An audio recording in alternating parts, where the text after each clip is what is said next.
Hello everyone, Elite Cameraman here. Episode 60 of Skibidi Toilet was just released today and we just got one of the craziest episodes.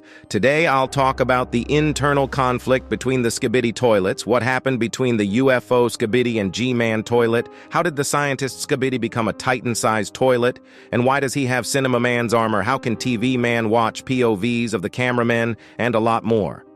Make sure to watch until the end of the video to not miss any of the secrets and theories because there is so much to talk about in this episode. Also, don't forget to like and subscribe if you haven't already. Anyways, here we go. First of all, this episode was insanely filled compared to other episodes when it comes to story and lore. We learned a lot about the Skibidi toilets and the dynamic in the Alliance. Even though it might seem like nothing, stuff that happened in today's episode confirms a lot of stuff partially and will help us understand a lot more continuing forwards. It also looks like the actual war is just beginning and Skibidi toilets look like they are a mess at the moment. Today was the first time we ever saw the Skibidi toilets actually having an intelligent conversation. We knew that they could communicate from the meeting they had in episode 17, but this time it felt different. And it almost was the opposite of episode 17 when it came to the Skibidi toilet side. We start the episode with two cameramen on top of a roof secretly watching the Skibidi toilets in the area, and it looks like this place is some sort of airport, and it does seem like it's close to Dubai because of how the environment looks. As soon as the camera pans right, we see the UFO Skibidi flying towards G-Man toilet. It seems like Titan cameraman couldn't kill the UFO Skibidi in episode 55 after their ambush. We see that G-Man toilet kinda looks scared in this episode and his face is messed up, right? After UFO Skibidi enters the scene, he starts flying around G-Man toilet, saying some stuff that's most likely threatening G-Man. We can assume this thanks to the way they are acting, but this was the first time we see them communicating this clearly with actual emotions and intentions. There is also something different about UFO Skibidi in this episode. If we go back to episode 53, there were some blue glows on his helmet, but they are not on his helmet anymore. Does this mean that he is out of mind control and actually has his own consciousness? Is the internal conflict happening because of mind-controlled Skibidi toilets getting out of control? I'm not sure, but I'll talk about my theories on this topic later in the video, so make sure to watch until the end. After listening to UFO Skibidi's first words, G-Man toilet rolls his eyes to the side and leans towards the opposite side of UFO Skibidi as if he is sighing and trying to escape the conversation. This probably indicates that G-Man was in the wrong and he knows his mistake, but whatever.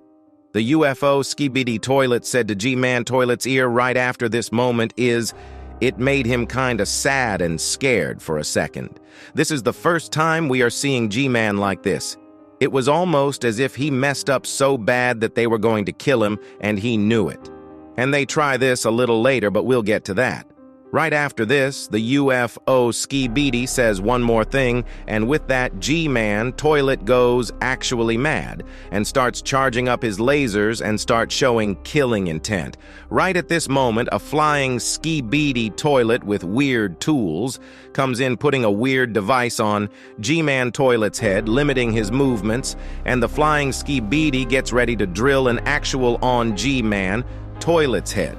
At first I thought maybe the conflict was happening between the red-eyed Skibidis versus the normal ones because the UFO Skibidi has red eyes, but from what I can see, the other flying Skibidi doesn't have red eyes. This device holding G-Man at his place got him more scared or mad, more than we've ever seen. He didn't even have expressions like this when he was fighting the Titans. But right before he was drilled on his head, the scientist Skibidi toilet slashes the flying Skibidi with his blades and makes his return. The scientist toilet doesn't kill the toilets attacking G-Man, but we can clearly see that a lot about him has changed compared to episode 30. First of all, he has become a toilet that's Titan-sized. He has a new mechanic eye on his left side, and the laser thing he had on the left side of his head in episode 30 is now on his right side. He also changed his glasses, but these are not the biggest upgrades. We can clearly see that he stole Cinema Man's speaker upgrades and attached it to himself for armor and maybe to even use the sound powers. His upgrades are actually crazy. We can clearly say that at this moment he probably is the most powerful Skibidi toilet, and the G-Man scientist duo will most likely go against the Titan cameraman and speakerman duo after a while. I don't know when Titan TV Man will come back, but with his comeback we might get to see one more powerful Skibidi toilet. Right after Scientist Toilet comes in, the attacker Skibidis escape the scene frightened without even trying anything. After they leave, the camera pans to the right again, and we can see the grin on G-Man Toilet's face, and he seems very happy. It's just not him, but even the Skibidi toilets scattered around the place look very happy with the outcome. G-Man says yes to Scientist Toilet, and a second later, Scientist Toilet suddenly notices the cameraman on the roof and starts charging up his lasers. The cameraman just stands there doing a thumbs up accepting their fate, but their great deed will never be forgotten. Rest in peace. After the laser is shot, the camera glitches weirdly for a few seconds, and I tried to slow this part down to see if there are any secrets, but I couldn't find anything. What happened right after was very shocking to me. We for the first time got to see how the Alliance uses their powers together. The camera starts zooming out, and we see a large TV man with a weird monitor, and we learn that he was streaming POV cameramans side to the Alliance members in London right after the battle. We see Titan Speakerman and Cameraman watching this POV, and with this, they probably have a big advantage. The Titan cameraman looks into the camera ready to fight, probably foreshadowing that the actual war is just starting.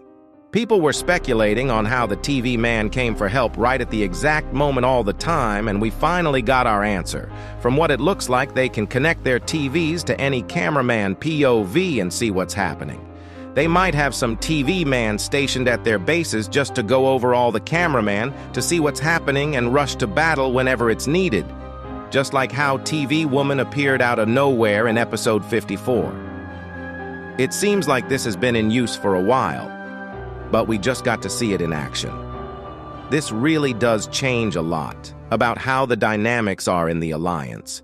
It seems like everyone needs each other, but on the other side, Skibidi toilets are having an internal conflict. We can't really know how long this has been going on for, but it seems like it started because some toilets are not happy with how G-Man Toilet is dealing with stuff and always failing to win. G-Man Toilet losing the Titan Speaker Man and being hurt so much while losing some of his upgrades probably got some toilets mad, and they might be wanting to take over the Skibidi throne and become the commander instead of G-Man Toilet. This would make sense, but it amazes me that if the Scientist Toilet wasn't there, they actually had a chance to succeed against G-Man Toilet. If G-Man Toilet wants to stay in command, he really needs to get a grip and get some actually good upgrades along with improving his battle IQ, because if it goes like this, he is going to die soon. He keeps getting too close to the edge and ends up surviving with pure luck or escaping just like in episode 57. With the Alliance being stronger than ever, it seems like the Skibidi are going to struggle for a while until they can get back on their feet.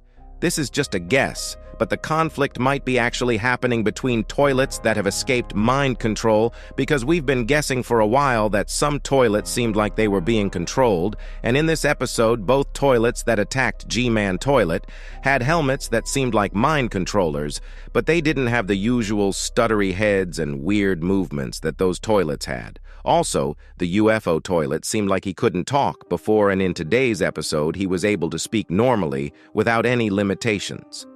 This theory seems very plausible to me, but until we know more about the conflict, we can't really know 100%. Other than this, now the Alliance also knows that there are some conflicts between Skibidis, and they are probably going to use this to their own advantage to get ahead of them even more. Also, we didn't see the secret agent in this episode, which probably means that he doesn't care about what's happening between the toilets, and he only cares about what's happening with certain entities in the Alliance. Anyways, this episode was crazy, and I might do one more video tomorrow covering some of the theories more, so if you don't want to miss anything, make sure to like and subscribe.